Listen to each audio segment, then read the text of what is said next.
ala. Panginoon Diyos, ito po kaming lahat.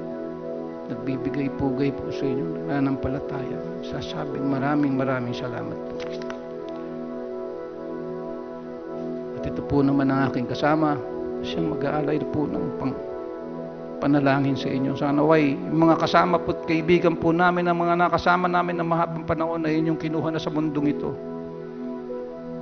Ang aming pong panalangin at dasal para sa kanila ay makasama ninyo sa inyong kaharian. Diyos na mahabagin at makapangyarihan, kami ay nagpapasalamat sa bawat butil ng kanin, sa bawat patak ng katas ng bunga at halaman, sa bawat pahid ng pawis ng katauhang nagpalaki at nagpakain sa amin, sa bawat saglit ng panahon na idinulot mo sa amin, kaming magkakapatid na ngayon ay magkasama.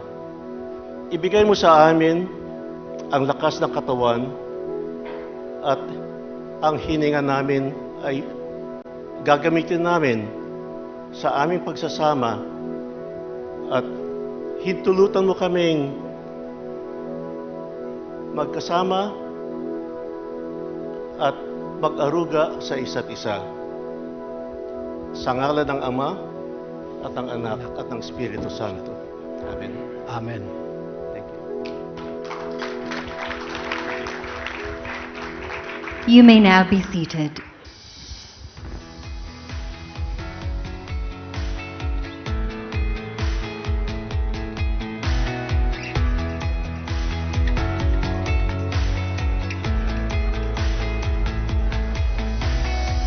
Good evening, beloved Bedouins, distinguished guests, ladies and gentlemen.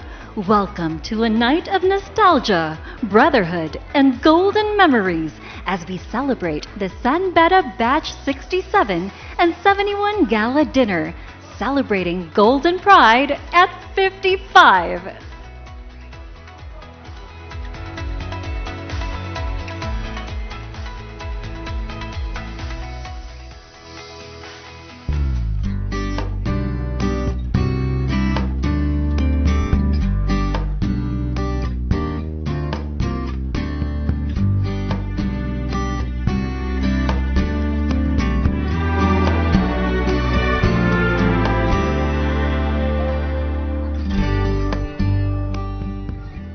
There was a time na simple lang ang mundo natin.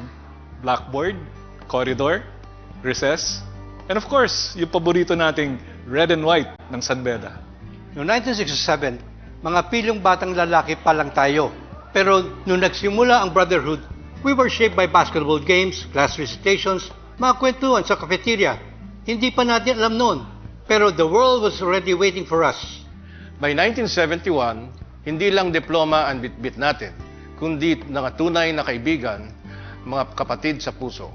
This is where it all started.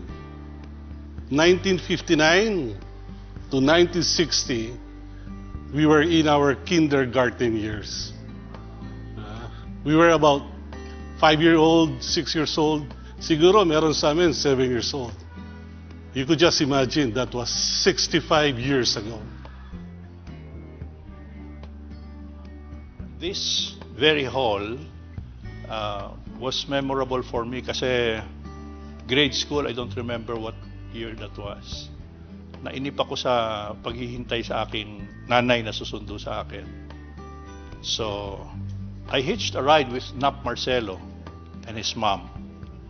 And they took me home to our house in Quezon City. And my mom, wala pang cellphone noon, my mom was frantically looking for me here. They put out an alarm for the entire school. And of course, I got my share of palisa from my dad. But from there on, at least this hallway, they remembered me as Chitong Nawala.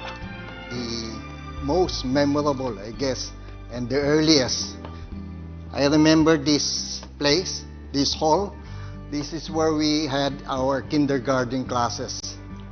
And during my kindergarten, that was way back in 1959, if I can recall well. I was always put on the corridor because I was always caught talking to my classmates. Talkative. That's bad. And then, the most memorable was, there was a teacher's, parent-teacher's observation day.